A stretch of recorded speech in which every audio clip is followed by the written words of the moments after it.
मध्य प्रदेश में विकास की रेस में बुंदेलखंड सबसे पिछड़ा है। नौकरी की तलाश में आज भी इसी इलाके में सबसे अधिक लोग पलायन करते हैं। बुंदेलखंड के विकास को लेकर राजनीतिक भी कई वर्षों से राजनीति होती आ रही है। फिलहाल यहां भाजपा का दबदबा है, लेकिन इस बार बुंदेलखंड की 26 सीटों का क्या है गणित और क्या है जनता का मूड, मध्य प्रदेश से हमारी रिपोर्ट देखिए। बुंदेलखंड समय के साथ जितना यहाँ विकास होना था उतना हुआ नहीं। ये क्षेत्र आज भी विकास की बाट जोह रहा है। बुंदेलखंड दो राज्यों में बटा है, उत्तर प्रदेश और मध्य प्रदेश। मध्य प्रदेश में चुनाव है तो स्वाभाविक है कि एमपी वाला बुंदेलखंड फिर चर्चाओं में है।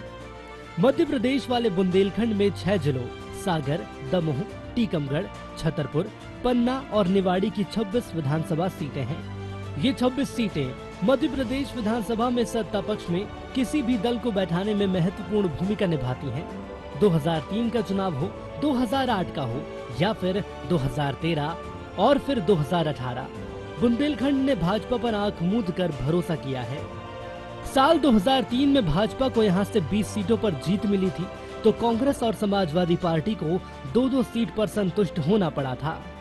2008 के चुनाव में बुंदेलखंड की 26 सीटों में से भाजपा को 14, कांग्रेस को 8, जनशक्ति को 2 सीट मिली थी, तो वहीं एक सीट पर समाजवादी पार्टी से और एक सीट से निर्दलीय विधायक चुनकर विधानसभा में पहुंचे थे। 2013 में भाजपा का परचम फिर लहराया। 26 में से 20 सीट उसके खाते में गई तो कांग्रेस केवल 6 सीट ही जीत पाई। 2018 के पिछले चुनाव में भी बुंदेलखंड की जनता ने भाजपा को 18 सीटों पर जीत दिलाई तो कांग्रेस को 7 और बीएसपी की झोली में 1 जीत आई। हालांकि इस बार भी भाजपा को लगता है कि बुंदेलखंड की जनता उसके साथ है, तो वहीं कांग्रेस भी बुंदेलखंड में सीटें बढ़ाने के लिए पूरा जोर लगा रही है। इस बार हम लोग कम से कम 20 सीट जीतेंगे, पिछला रिकॉर्ड था उसको ब्रेक करेंगे और मध्य प्रदेश में लगभग 150 सीटें जीतकर एक बड़े बहुमत के साथ मध्य प्रदेश में भारतीय जनता पार्टी की सरकार बनेगी। विकास, सुशासन, धर्म और संस्कृति, ये सब हमारे मुद्दे। इस बार गौशाला हर गाँव बनेगी ही, साथ ही वो पशुपालक किसानों के लिए उनके लिए हम खाद भी उपलब्ध करवाएंगे, देसी खाद प्लस गोबर 2 रुपये किलो कांग्रेस पार्टी की सरकार खरीदेगी, गौमूत्र 15 रुपये 5 लीटर खरीदेगी। इससे निश्चित रूप से उन पशुपालक किसानों को फायदा भी होगा, तरक्की भी होगी और निश्चित रूप से पशुओं के द्वारा जो जनधन की हानि होती है, फसलों का नुकसान होता है, उससे भी है बराबर लगेगा। वहीं बुंदेलखंड की जनता के सामने रोजगार और शिक्षा तो मुद्दा है, लेकिन उसको लगता है कि क्षेत्र का विकास सुनियोजित ढंग से होना चाहिए। बोल देते हैं कि हम कर्जा माफ करेंगे, हम 15 लाख रुपए देंगे, हम ये करेंगे, हम आपके यहाँ इंटरनेशनल एयरपोर्ट बना देंगे। हर प्रकार के चुनाव में हर मुद्दे रखे जाते हैं, कांग्रेस पार्टी हो या बीजेपी पार्टी हो, पर पूरा कोई नहीं करता। हमारे ये मुद्दे हैं पथरिया विधानसभा से और जातिगत टिकटें दी जाती हैं वहाँ, और जातिगत चुनाव 2 ही पार्टी लड़ती हैं बस, या तो लोधी के लिए मिलेगी या तो कुर्मी समाज के लिए मिलेगी और तीसरी जात किसी के लिए नहीं मिलती है।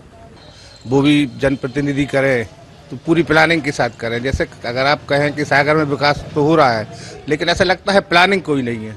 हम लोग पिछले 8-10 सालों से देख रहे हैं शहर खुदा पड़ा है विकास के नाम पे, तो विकास पूरी तरह से अधूरा है। साथ में जो हमारे युवा शिक्षित बेरोजगार हैं उनके लिए ऐसा कोई साधन नहीं है कि वो अपना पढ़ाई करके या कुछ शिक्षा उच्च शिक्षा हासिल करके सागर या आसपास बुंदेलखंड में रोजगार के लिए रहे। उनको पलायन करने के लिए, उनको रोजगार के लिए बाहर क्षेत्रों में पलायन करना पड़ता है। मैं चाहता हूँ ऐसा जनप्रतिनिधि और ऐसी सरकार बने प्रदेश के अंदर जो रोजगार के ऊपर, शिक्षा के ऊपर काम करे।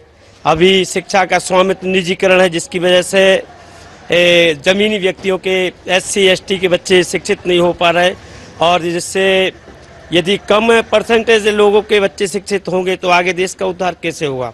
इस बार क्या देख रहे हैं, कैसी सरकार चाहते हैं, कैसा प्रतिनिधि? सरकार तो सर एक ही चाहिए जो हम लोगों को रोजगार की पूर्ति करा सके। हम लोग शिक्षा ग्रहण करने के बाद बाहर जाने को मजबूर हैं, परिवार को छोड़ के जाना पड़ता है। सागर शहर में 10-12 हज़ार से ज़्यादा का रोजगार है नहीं। हम लोगों को अगर अपनी खुद की तरक्की चाहिए और ज़्यादा पैसा कमाना है तो बाहर ही जाना पड़ेगा। उसका उपाय सागर में मतलब उद्योग चाहिए हम लोग। वहीं बुंदेलखंड के जानकार बताते हैं कि क्षेत्र में रोजगार के लिए पलायन तो मुद्दा है, लेकिन विकास का मुद्दा भी प्रमुख है।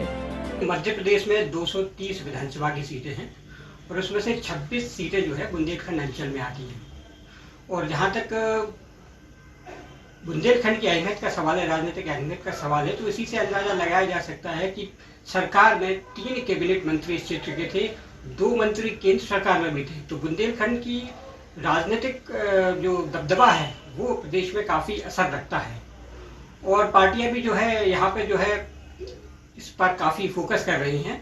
और जहाँ तक मुद्दों की बात है तो विकास हमेशा से एक यहाँ मुद्दा रहा है और राजनीतिक पार्टियां तरह तरह के जो है अपने योजनाएं लेकर आती रहती हैं जनता के लिए, अपने पक्ष में करने के लिए। और कुछ मुद्दे जो हैं जैसे कि बेरोजगारी यहाँ एक बड़ा मुद्दा रहा है कि रोजगार की ज़्यादा से ज़्यादा अवसर उपलब्ध कराए जाएं। और एक और मुद्दा जो है वो है पलायन का, कि यहाँ से बड़े स्तर पर जो है मजदूरों का पलायन होता है, बड़े शहरों में जाते हैं और यह मुद्दा हमेशा से ही चर्चा में बना रहा है। बुंदेलखंड में छतरपुर, पन्ना, टीकमगढ़ के इलाके उत्तर प्रदेश सीमा से लगे हुए हैं। यहाँ पर बसपा और सपा का प्रभाव रहा है।